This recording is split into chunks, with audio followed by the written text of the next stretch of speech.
When I first started making this list, I put 2017 as a year I could understand, but I didn't enjoy. That was mostly because of the worst of this year, which fell into this uncanny valley of hardcore of varying quality, trap songs that were bad at the time and have only gotten worse, as well as acts like Gamma and Slander becoming mainstays and annoying me. But it's when looking at the best list that my opinion around this year started changing massively. It was a moment where I said, oh, so this is why you guys like the pre-split era so much. It also helped matters when I looked at the number comps to find solid gold. This was the era that the number of comps ended with 030. And with that, I bet a lot of people found this to be the end of an era for Monstercat. One last ride before Monstercat would change for better or worse. And you can't find a better example than the best of 2017, closing out the era with lengthy adventurous singles and opening a door for a new one, with impressive debuts from artists who would become mainstays. And when the top 5 has some of the best material that Monstercat has put out, and with the smallest contender quality for our worst list so far, yeah, safe to say I regretted not looking into this year sooner. So with that said, let's start with the list proper. No remixes or VIPs, and only 2 songs per artist in the top 10. That way it's at least fair. But without further ado, let's start with our honorable mentions.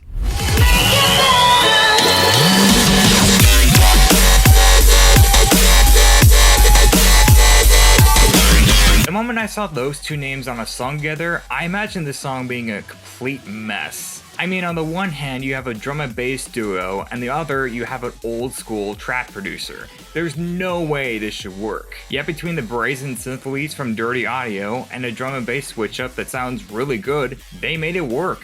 It also helps when the Holly's vocal performance is as good as it is and has a really strong hook. Great song. In this galaxy, inside of me. Now on the opposite end, we have a more relaxed cut from Mr. Fiji Ouija and Exist Strategy. And while I like Tomorrow with Direct, Andromeda clipped for me a lot more, mostly because of Matt Van's vocal performance and the ominous production. And normally the hollowed out sound design of Fiji's newer material would be a hindrance for me, but this is one of the few exceptions where it works, where the synth tones actually add to the spacious adventure of being in a galaxy alone. It's not the best writing for a song like this, but there are a lot of likable elements, and this song is still great. I've been waiting on your call, yeah.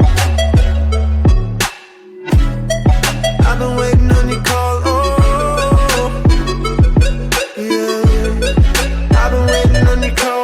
Man, I wish this is the song that Neva was known for instead of the mediocre Feel Something. But given the critical praise this song has gotten from rankers in the past, I'll at least take that. The piano keys, the balanced trap percussion, Park Avenue writing the groove pretty great, and the drop is a pretty great R&B and trap fusion with that flute-like lead and some smooth synths. It's something in a different territory for a Nevo too, as usually his trap blending cuts like Don't Shoot Me Down would be more spacious and atmospheric. I know people prefer the huge collaboration with Grant and Conroe, but for me this works a lot more. And speaking of Grant,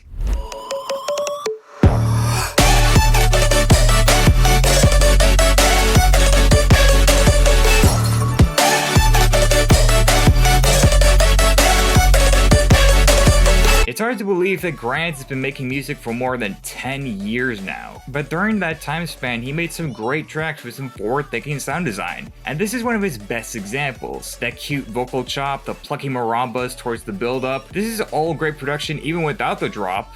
And then we get to said drop, which has Grant's iconic vocal chops and liquid synth design that he's kept around for so long, along with some kitchen set percussion. I mean, that's the best way I can describe it at least. It's just a bright, whimsical, and cheerful song, but I can't help but bob my head to it every time.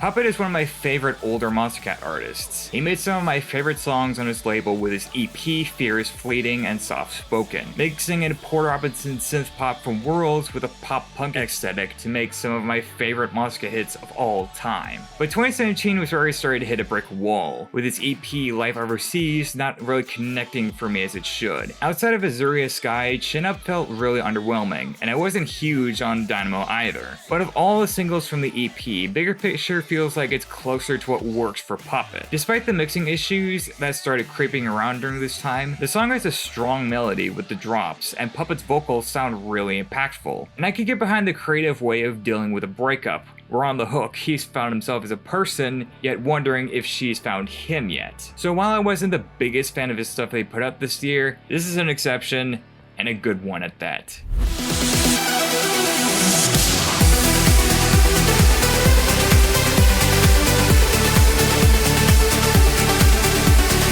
I'm going to need to provide some context regarding this song, because this song not making the list proper might shock some of the older Monstercat audience. This song was made as a collaboration project with Ditch the Label, one of the biggest anti-bullying charities around the world. The goal of the song was to stand up to bullying, following a music video with the end message that bullying is not and should never be seen as part of growing up. And the song itself is actually really good, with Gareth Emery and Sanderwick's trance production sounding really euphoric, and it matches well with Hayleen's gorgeous vocals. So why isn't this in the top 10? Well, the big reason for me is a similar reason why I didn't like Boom by Ricky. Now, don't get me wrong, unlike Boom, this song can stand on its own without a music video, but just like how Boom was only likable because of the music video, I feel like the message here is stronger when paired with a music video than by itself. Still, if you're new to the label, I highly recommend you check out both the song and the video, because this is something special.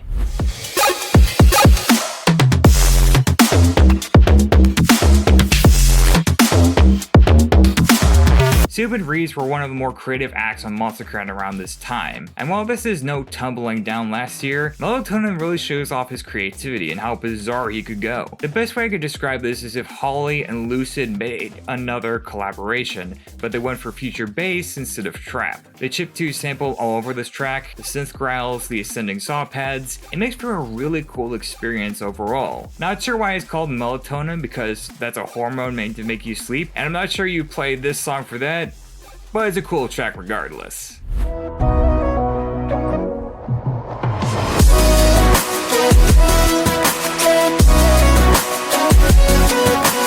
I've always considered Tristram to be the Porter Robinson of Monstercat. He's got a huge dedicated fan base, and he's been known for a lot of EDM hits like Flight, but he eventually transitioned his sound into indie pop with the same glowing praise as before. And this is definitely a great cut. A song that was on the first Rocket League compilation, and it sounds really pleasant. The sharper synth pads with the gentle snap accompanying have enough groove to keep you invested, along with Tristram's excellent vocals. And while the chipmunk vocals can somewhat get annoying, the drops are great too, with a guitar riff and those blocky synth leads adding some texture, with the cherry on the top being that synth riff towards the end. This was proof that Tristram can make some effective pop songs, as if he didn't prove that already. Now on to the list proper, starting with number 10. One of the most beloved artists of Monstercat currently is a dubstep artist, called Boss Fight. If you're in the scene right now, chances are you've heard his name show up at least once. He's got a dedicated fan base and has recently been platformed by some of the biggest names in dubstep in Britain. But it's interesting looking back at his previous discography to see how drastic his style has changed. When he first started out, he was a chiptune artist making songs like Milky Ways and The Maze of Mayonnaise. But he started getting his big push with Knock 'Em, which was the song featured on Geometry Dash. But for him to get the recognition on the label, he would have to start somewhere. And man, what a start it was.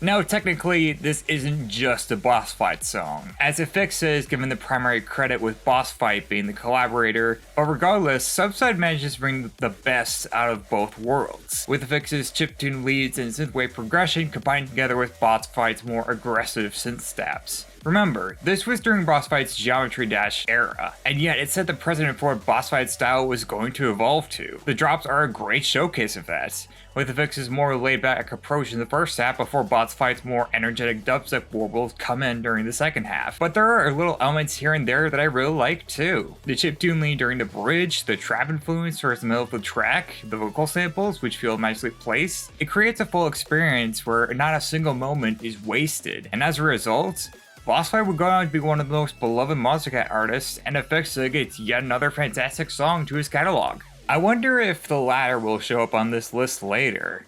Number 9. And while we're on the topic of solid starts for great artists, but I know that I can try again to warm your heart. Please understand, things don't stay forever. We see I really miss Dumu. I know he has another alias by the name of Charlie, but he was an artist I really enjoyed for bringing the indie electronic aesthetic to the label. And really, I miss when Instinct used to bring in these Bitbird-esque songs and even artists to the label. If you guys don't know, that's on Hollow's label. But Dumu was an artist I could rely on to make some great material for Instinct, and after his departure in 2021, it felt like a key member was gone. It also didn't help matters when Monstercat went into the gutter that year, but hey, that's a different video. For now, we have Dumu's EP in 2017 called Illuminate. And while For Her had a shot in the honorable mentions, it's the self-titled track that really clicked for me. For the most obvious points, I can relate to the content. All the feelings of nostalgia and those memories slipping away, dealing with the sadness that those times are gone and that you'll never relive them again. So if you want to know why I went on that mini rant, yeah, that's why. But while I like the concept, the song's quality would depend on the execution, and honestly it's executed great here. The dreamy atmosphere of the production despite it being stripped back,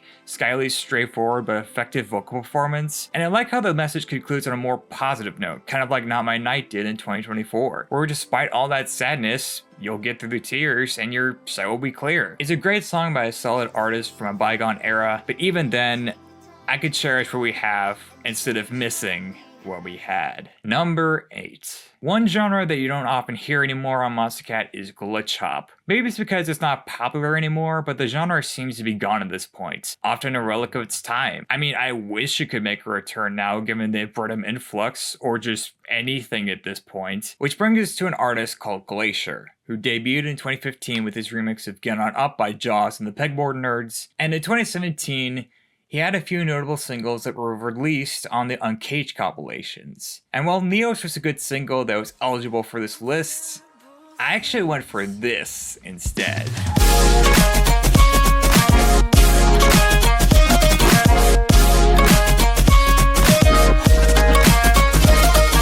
You know, if Rogue and Trivecta can make a return in 2025, we really need Glacier back. He's always had a knack for some catchy melodies and some great sound design. He would go on to create some of the most loved tracks on the label, such as Enough, Ubi, Still, and Warriors. But his start came this year, where he released Neos and this, and his career went on from there. And while Neos is great, as I've mentioned before, this is his best song of 2017. I really enjoy the East Asian influences with the flute and the ruin. It adds so much personality to this track and would become a common theme for Glacier tracks. I really enjoy the fluttering bass and the sputtering knock on the drops, and I like how the second half gets more organic. And with Brenda Meyer's solid vocal performance, you have a track that's only gotten better with age. It's not as good as Porter Robinson's album of the same name, but this is still great.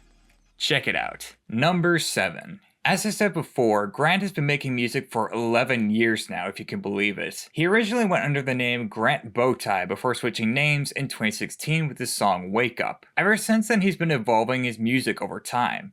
And while Grant is still making great music, he's in my best list of 2024, I'd argue 2017 and 2019 is where Grant was at his peak. And while people can point to Are We Still Young as his best for this year, along with Weapon, which was a Rocket League compilation track, and it's great in its own right, if you ask me what song is his best for this year, it was this.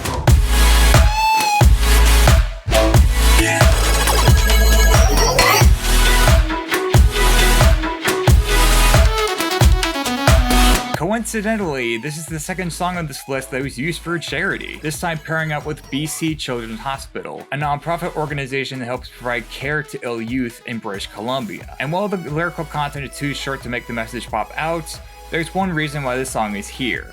The production. For a time when future bass was starting to become stale and predictable, Grant's fresh take on the genre with his guitar tones, hazed out vocal chops, and switch-ups was what Monstercat needed. And it's emblematic here with the bubbly synth tones and sharper lead creating the atmosphere that the song needs. And the drops are great too, with tons of variety and impact. Although the second drop is weaker, with the saw pads not having the swell that they really should, the first drop hits like a truck with the electric guitar, the vocal squeaks, and the bubbly synth accents playing nicely off of one another. With songs like this, it's no wonder why Grant became such a mainstay in the label. Kinda like Stars and Constellations, you know? Number 6. One of the fun things about revisiting years like this is that I get to listen to acts I didn't pay attention to and see what they were like during their golden era. And I actually found a lot of artists like this. Varian, Topi, and Reach all fall into this category. I didn't pay much attention to their music. In the last case, I couldn't stand them. But after listening to more of their music, I started to get their appeal. And in the case for Topi, I became a fan. But for all the artists that I went back to, one stood above the rest.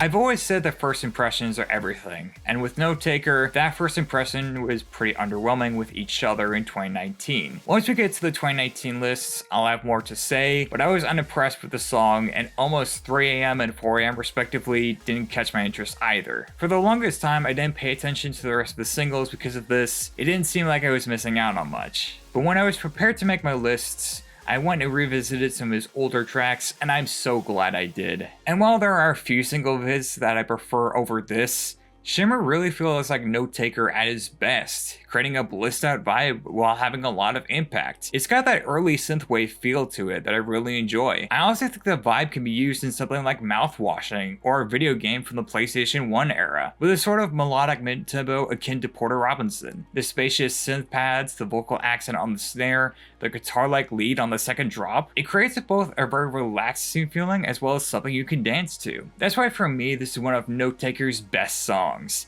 And if you're into the synthwave style, give it a listen. Great song. Number 5.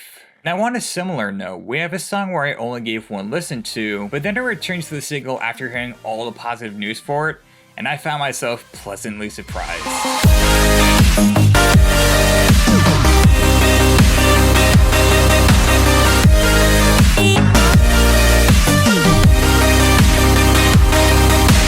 Yeah, can you guys tell I'm a huge fan of melodic mid-tempo? I mean, between this song, Shimmer, as well as Used to Losing You 2023, which is now topped my best list for 2023. Oh, and also don't forget Endless in Between with Kid. Okay, all references aside, this song is fantastic. One of only a few releases of multi-genre artist Intercom. The other release was in 2018 with Truth and Malice for Rocket League. And while I feel indifferent towards that track, Decoy World tackles a subject matter I've rarely seen any Monstercat track do well.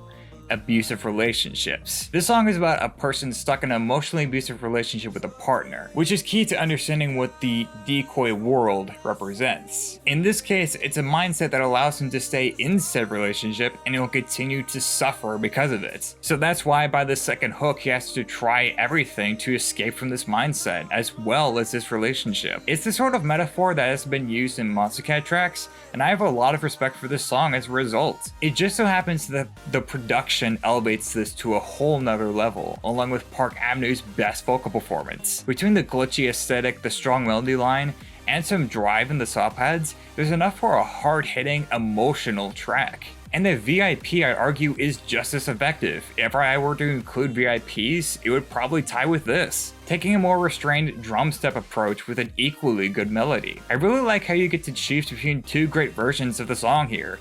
Do you want the explosive powerhouse of the original, or the laid-back restrained version of the VIP? And even despite that, it's only a number 5. So what could be better than this? Number 4. You might remember a certain artist in 2022 that blew everyone away with his singles. I'm of course referring to electro house artist No Mana. Yesterday was a single that topped my best list for 2022, and most of the 3 songs he released received critical praise throughout. No Mana was becoming a regular, someone who would provide the audience with some good music. But while No Mana was a gem on the label, some of you may know, he wasn't the only one.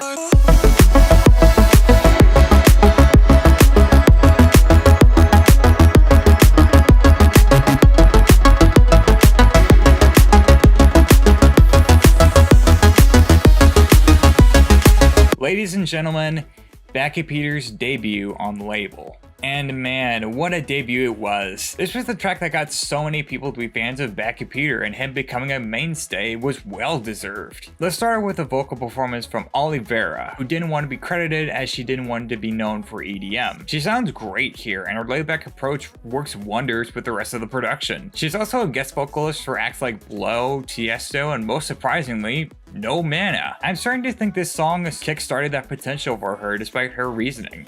But the highlight of the song comes in the production. Remember, this was Bad Computer's first debut on the label that had 7 Lions, Gareth Embry, Glacier, and Grant all on the same label. And yet despite that, Bad Computer made one of the most aesthetically pleasing progressive house tunes on the label and blew away most of his competition. The bouncy synth lead that progresses nicely throughout, the click of the percussion, the old school vocal chops, the synth solo in the middle of the track, it all sounds so rich and creates a satisfying experience. You know you struck gold when you have people making comparisons to Deadmau5 and Nigel Good. It's a fantastic song.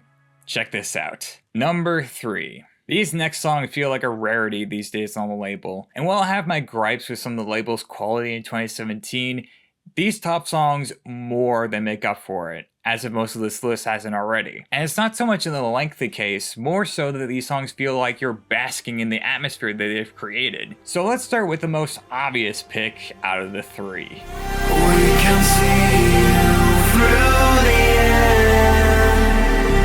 Always wrong, always undermined.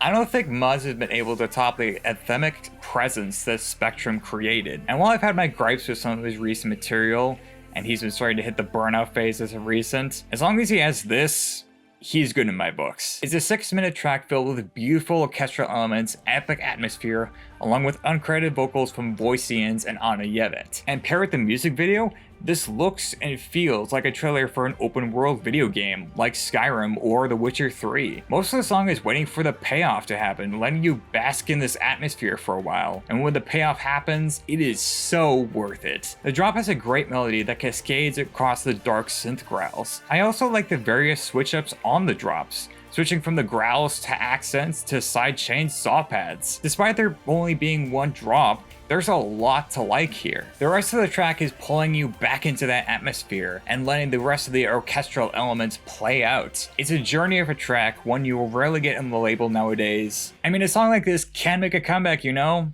It's been a while. Number 2. If you go back to the first compilation in 2012, you'll see a lot of big names involved. But you're also hearing songs that have aged rather badly, and for good reason. For a lot of acts, it was their first song being made. The only song from that compilation that was close to being tolerable for me was from Faint of all people.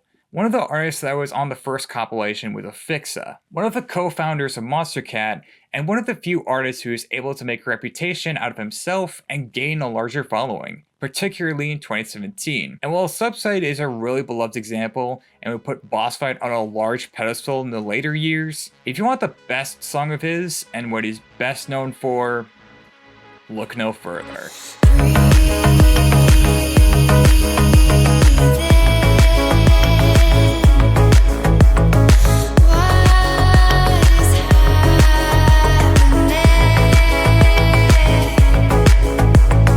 So here's a part of the video where I'm going to take a curveball approach to covering this. Instead of covering the song itself, listing the production and vocal elements I really like, I decided to compare this to Bad Computer's New Dawn, as they both share similar genres and moods. They're both progressive house tracks in the same key, where the vocalist takes a laid-back approach and works well with the oscillating synth tones that gradually progress through the track. They also have people making comparisons to Deadmau5 and Nigel Good. And yet, despite the similarities, especially in quality, this is higher on the list. Why is that? Well, there are a few factors that edge this out over New Dawn for me. For one, this sounds more dynamic. The echoing analog synths create a spacious atmosphere, and that leads to a fuller, more encompassing sound. New Dawn has a tighter groove, sure, but losing you, I get lost more in the atmosphere. And 2, I like the choice to make the chorus part of the drop, especially with Laura Bram's angelic vocals. New Dawn does this a little too, but it feels more like a section, whereas this has the chorus be the main feature, and it makes for a better listening experience as a result, since it makes you bask in those beautiful vocals and gives you something distinctive. It's why I prefer self tracks with vocals instead of without. But even without the New Dawn comparison,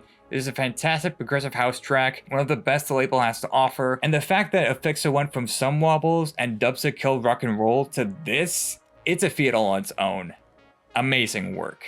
Number 1. But while Afixa was close to hitting the number 1 spot for me, it was ultimately edged out by this. A song that feels like lightning in a bottle made by an Elias that's no longer making music, and whose short runtime on the label makes this stand out even more. Throughout 2017, I felt like Monstercat was trying to create a new era and experiment with new genres and new artists. So it really feels like the label came full circle by signing this as the last song of the year. And if there was a way to end the year with one of the best songs on the label by an artist who was ahead of his time, I mean, it's quite obvious where your attention needs to go, am I right?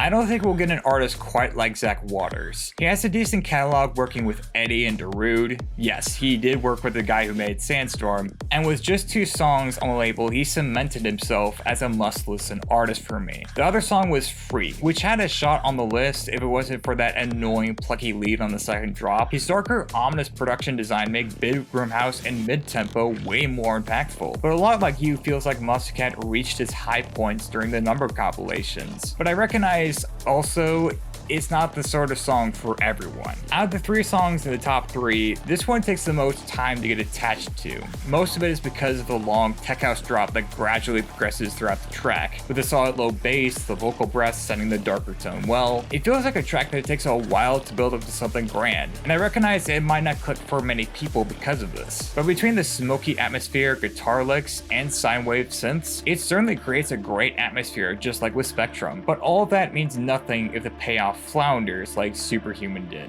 But thankfully, not only is the payoff actually worth it, it might be one of the best drops during Monstercat's history. And that's the progressive trance drop at the end of the track, with those saw pads creating the punch of a progressive house track while adding the ethereal feeling of a trance cut, with the phrase, "I guess I'm a lot like you," with the deep voice to really cut through. Combined with the piano keys added for the finishing touches, and you have a drop that feels like such a rarity on Uncaged and Instinct.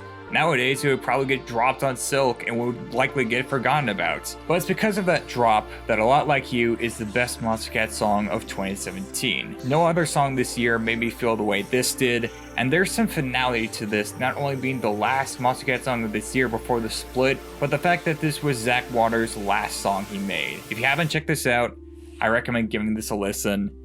You won't regret it. So yeah, thanks a lot for watching. If you like what you see here, please be sure to like and subscribe. Really appreciate it. I apologize that this took so long to get out. I was planning to get this done at the end of August. It's now mid-October. I really hope I could get the 2018 lists done before the end of the year. We'll have to see. But until then, I'll see you all soon.